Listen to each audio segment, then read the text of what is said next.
I'm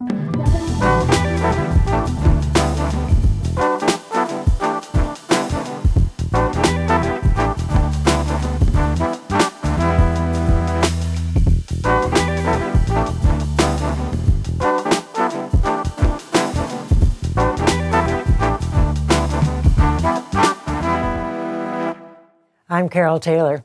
On this edition of Journal, an opportunity to look back at British Columbia's failed experiment of decriminalization and look forward to what might come next. Dr. Julian Somers, a clinical psychologist and distinguished professor at Simon Fraser University, was one of the first voices to speak up about the perils of decriminalization and safe supply of drugs when these initiatives were first announced. And the powers that be did not like that or him. At one point, he was told to destroy his report and not rock the boat. Initially, we were all told that the goal of these policies was to destigmatize drug addicts and prevent overdose deaths. But as the Minister of Health, Minister Osborne, has now admitted, it didn't work.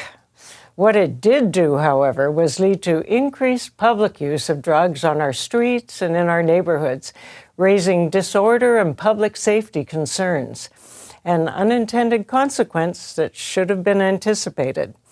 So now we are moving on. To what, you might ask, and how? Is there a consensus on first steps? I would suggest one of the most important changes that must happen is a sea change in the attitude away from just supplying drugs to addicts to the consideration of other strategies for care or recovery. For sure, it will involve more treatment beds, more available social services for support, and in some severe cases, involuntary care models. But are we ready to even have this conversation? Dr. Somers believes that underpinning any future success must be data. We need to state how our interventions are expected to result in improvements and how we're going to measure progress. Julian Somers joins us after this break. Julian, I think that we've come full circle from our very first conversation about decriminalization and what that could mean and safe supply. And here we are. Now we have a chance to look back. But I cannot help but wonder, how did the safe supply idea become so embedded in our government system that that was the only possible idea and the only way forward? Well, it had an immense breadth of backers. I think is part of it, and interestingly, they were the critical mass of people that really developed this idea and started shopping it were people that had previously worked together on HIV/AIDS. I mention that because there's no reference to evidence and literature in the field of addiction. In fact, they often don't use that term addiction. They refer to drug users. And that was one component, was this critical mass of people who no longer had a pressing project as they did once. The second is they already had very strong relationships with the pharmaceutical sector. And the pharmaceutical sector contributed immensely to their activities promoting so-called safer supply. In Canada, we don't have laws requiring the disclosure of industry contributions to things like research, clinical practice. And so we had, and I've been on search committees, hiring people who are to populate new positions funded in part or entirely by pharmaceutical donations to Canadian universities. We have undisclosed amounts of industry funding flowing into think tanks like our own BC Centre on Substance Use, which was formed from the HIV/AIDS Centre. And there was very clearly a mission to pursue both the legalization of drugs. Decriminalization in BC was an avowed stepping stone. The protagonists are on record saying so. And at the same time, there were a number of private companies that started to promote safe supply, Larger ones went public and attracted early investors, boasting that BC would be the leading edge of a global transformation. So that was said by industry actors, also just referring to their ties to government. The people who were making the drugs. The people who were making the drugs, the people who were seeking investments. Dr. Henry herself in 2019, in her report calling for decrim, said BC will soon be seen by jurisdictions around the world as the leader in how to address an addiction crisis. She could almost not have been further from accurate in her prediction. When I travel and give talks on our experience here, audiences universally are regarding BC as an example of what not to do.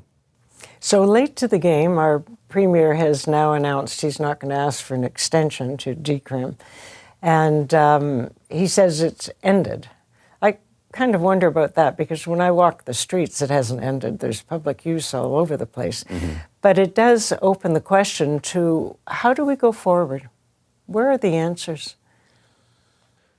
Well, I think the answers are the same as they have been now for some time. And those directions have not only been ignored, but actively suppressed and even publicly maligned. So it'll be an interesting step to see whether an openness to work that had been underway in BC toward reducing addiction, and that had been underway for decades, is revived, reactivated.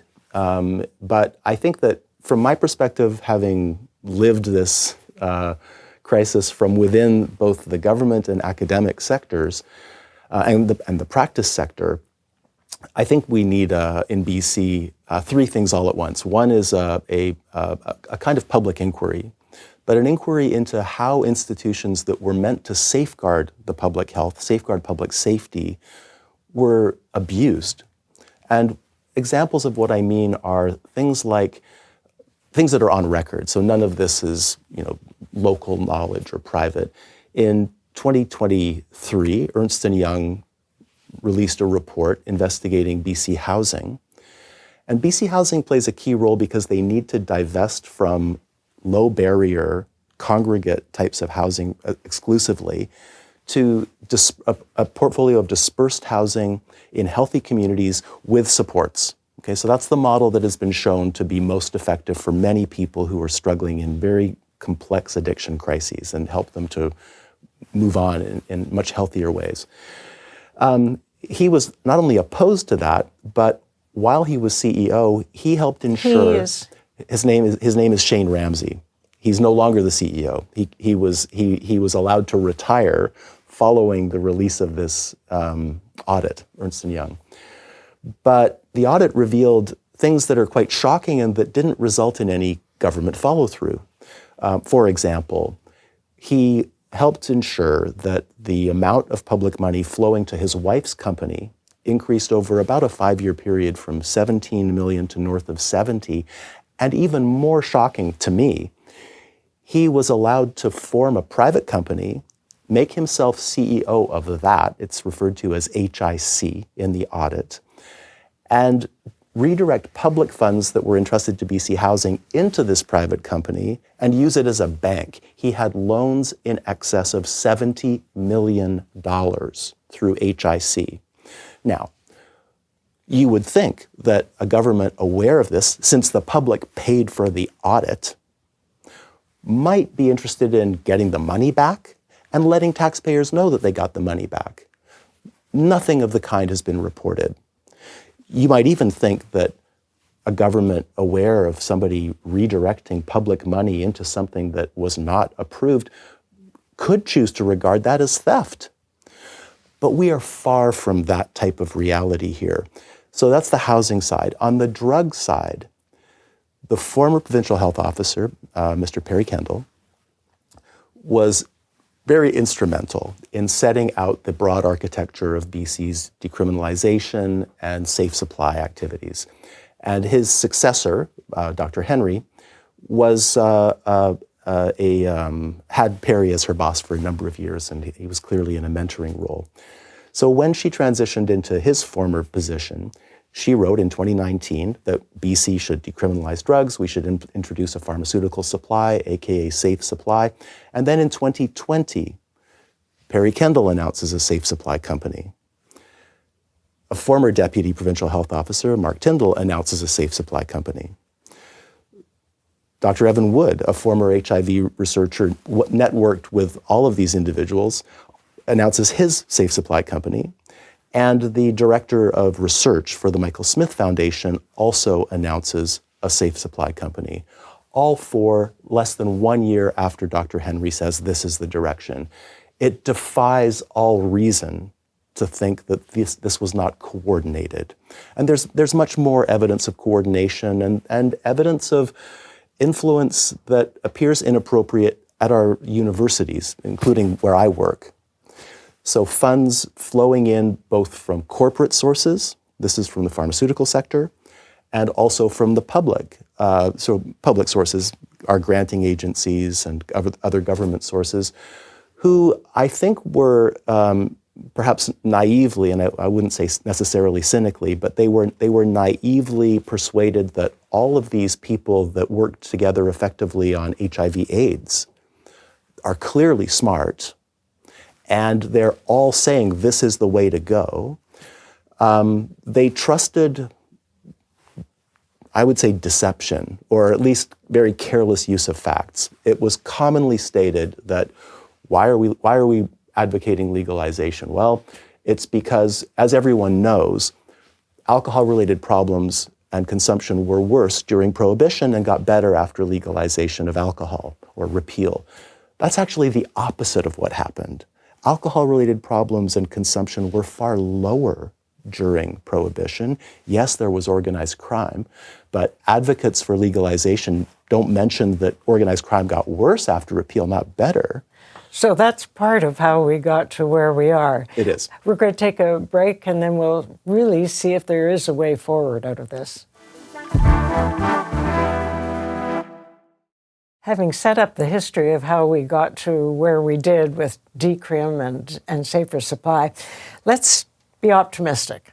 Let's look forward and say, okay, moving forward, what are the actual steps that we could take as a society to deal with this awful problem? Well, I think there are three, and one, which I expanded on a little bit, was the need for some kind of a public inquiry and repairing, restoring the integrity of our institutions and institutional safeguards. At the same time, we need to basically connect dots using of existing government information on everyone who's died from drugs in the past, say, 8 years, and examine the trajectories of encounters with public institutions so that we can really understand the nature of the risk that contributed to their demise. And from prior research, we should expect that those risks will include repeated involvement with courts and corrections, exposure to street homelessness. We already know that the vast majority were unemployed and had been unemployed for some time. But we need to confirm those profiles of risk, and also where were people. Not just where did they die, but where in BC, if they started out having problems in BC, where did those problems originate? Because we know from previous research, the majority of people living rough in the downtown east side with addictions started out experiencing serious crises, including homelessness, 10 years earlier outside the metro region.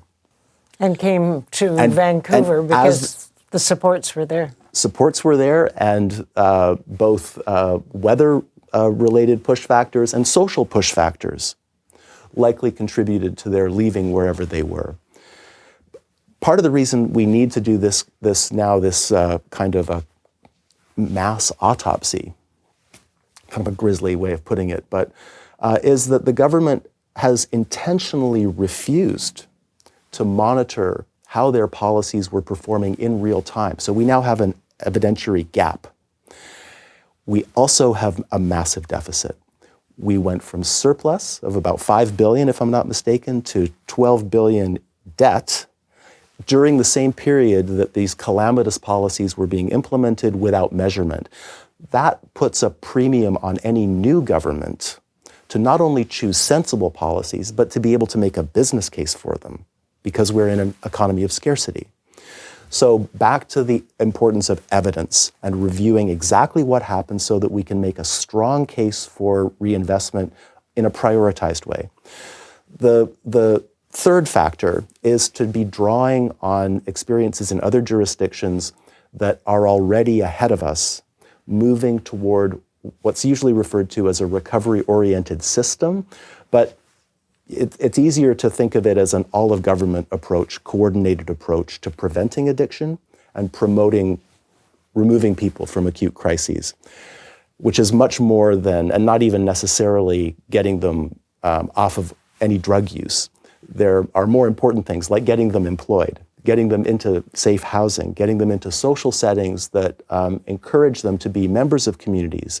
People can still use drugs. Many people do use drugs and fulfill all those social roles. But we need to be thinking about socially reintegrating people. Ontario has chosen to back away from funding consumption sites in favor of initiatives that aspire to promote social reintegration. Alberta might be actually leading the world in recent years in reforming how government is oriented from silos, aiming to regard things like releasing people from hospital after several weeks with addictions to homelessness, which is about 1 in 5 of the people released from St. Paul's. So making sure that left hand and right hand in government are working together. And it seems the sort of thing that a reasonable member of the public might think, well, why isn't that done already? The fact of the matter is that most systems of government like ours veer towards silos. This is an area that very much requires breaking down silos. So what are the chances, Julian? I think they're good. I think they're good because we in BC now have really no alternative. We've made things about as bad as you can, with conflicts of interest, misuses of office, profit-seeking, erroneous ideological positions, like just factually erroneous ideological positions. Drugs are safe. Drugs are not safe, right? And that's had the effect of drawing more and more members of the public into this crisis. That's, I think, what differentiates a mass addiction crisis from simply lots of people with addictions. In a mass addictions crisis, many, many people are profoundly implicated without being involved in addiction. And that's like our first responders, our hospital staff, parents of kids, business owners, people simply going about their businesses. Now we all have to know how to use Narcan and resuscitate someone. We need to be tolerant of encampments in our local parks and communities. These are things that now reach a breaking point. And I've been wrong before about when we're going to stem the tide and take a better path. But I do strongly believe that our collective ability to compensate for clear transgressions in leadership and policy is wearing impossibly thin. And when that happens, all we need to do is spend about 10 minutes, all of us together, saying, let's do something different. Let's agree that we're going to follow practices that have been shown to work. Let's agree that we're going to measure them and report out. Now go and do it. And let's agree that we're not going to tolerate misuses of office, self-serving policies, conflicts of interest. Let's agree that we're not going to tolerate those things, and we're going to report back. So change of leadership. Change of leadership in the political sense, in the elected sense, only so that there can be changes at the public service level. I think it took me a while to realize that the policies that we're failing to advance over now many years in order to improve mental health outcomes and reduce harmful addictions were not actually that closely related to who was in power politically, which party. What explains the long and steady decline is the constancy of the public service. And I believe now that there's no way that we're going to change the direction that we've been experiencing unless we change key positions in the public service. And as I said earlier, given the deficit situation that a new government is going to find itself in, reducing the ranks, especially at the administrative levels in the public service, is going to be an essential task. They've been greatly inflated in recent years. Public sector jobs have grown, whereas the private sector has been stagnant. We're now going to have to correct that. So I think it's possible. It's clearly essential. And until these kinds of changes happen, I think we should expect more of the same.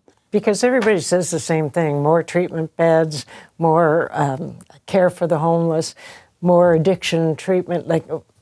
And once in a while you get an announcement for 8 beds. Well, the scope of this problem around the province, 8 beds are not going to do it.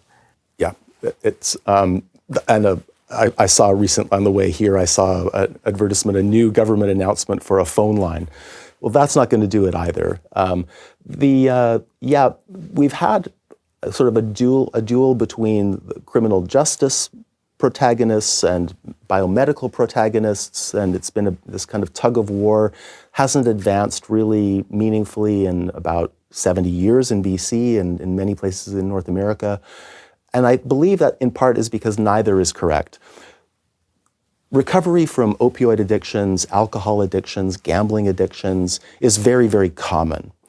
Very few of the people who recover attribute biomedical interventions as large contributors to what changed. It's changes in relationships, changes in opportunities, changes in work and housing, changes in one's social meaning. So, Julian, fingers crossed. Fingers crossed. We'll be back in a moment. The promise that supplying drugs to addicts, along with decriminalizing the public use of said drugs, would lead to a more civil society was a false promise that even the government agrees did not work. But former Vancouver Mayor Kennedy Stewart says it's evident that government couldn't give an expletive about people who die from toxic drugs. Not much room to talk about solutions there. Let me know your thoughts on YouTube. Till next time, I'm Carole Taylor.